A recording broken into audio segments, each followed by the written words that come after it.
From the very beginning, the iPad was designed to be very powerful, very capable, but also remarkably simple to use. So our goal was to take all the amazing things that you can do with a full-size iPad, but pack them into a product that is so much smaller. And that's what we did with the new iPad mini. One of the things that makes iPads so incredible is that there's almost no end to what you can do with it. So when we decided to make the iPad mini, we wanted to make sure it had all the features that make iPad so magical. We began with a display that has the same resolution as the iPad 2. So all your apps and content look and work the same way. And at 7.9 inches, it's small enough to fit in one hand, but it's still large enough to give you that rich, immersive iPad experience. It has a dual-core A5 chip for fast, fluid performance, both FaceTime and iSight cameras. It gets a full 10 hours of battery life, and it runs more than 275,000 apps made just for iPad. These aren't scaled-up phone apps. These are powerful apps that take full advantage of iPad mini's beautiful display. You can access all your favorite music, movies, and TV shows from the iTunes Store. 1.5 million books on the iBookstore, and over 5,000 magazines and newspapers on Newsstand. And another thing we're really excited about is that iPad mini comes with FaceTime HD. Seeing your friends and family in high definition makes you feel like you're that much closer.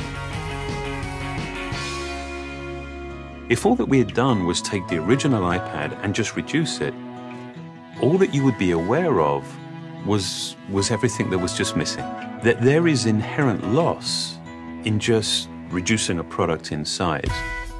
And what we did was we went back to the very beginning and we took the time to design a product that was a concentration of, not a reduction of the original. We felt strongly that 7.9 inches was exactly the right display size, but it became clear that we had to reduce the width of the borders so you can still pick it up and easily use it with one hand.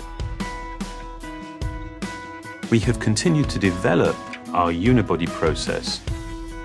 There are essentially two parts to the enclosure, the glass and the aluminium.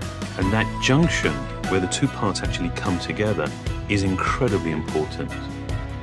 The diamond cut chamfer meets seamlessly with the glass. And I think it's a beautiful detail that further reduces parts and actually makes it more durable. We also designed an entirely new smart cover for the iPad mini.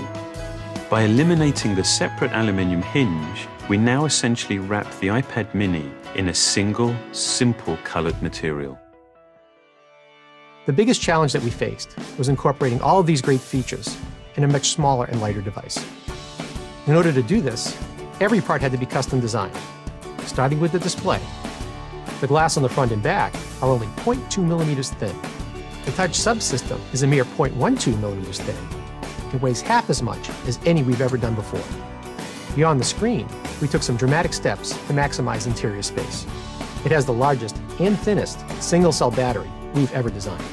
We designed a smaller motherboard to house the powerful A5 chip and built in the new, smaller Lightning connector. We also redesigned the iSight and FaceTime HD cameras, and they allow you to take amazing photos in HD video. We've been able to build all of this technology into a device that is only 0.68 pounds and 7.2 millimeters thin. All of these efforts combine to make a product that is incredibly thin and light and has absolutely remarkable levels of fit and finish. And I think the result is an extraordinary iPad, one that will be used in so many different places, in so many different ways.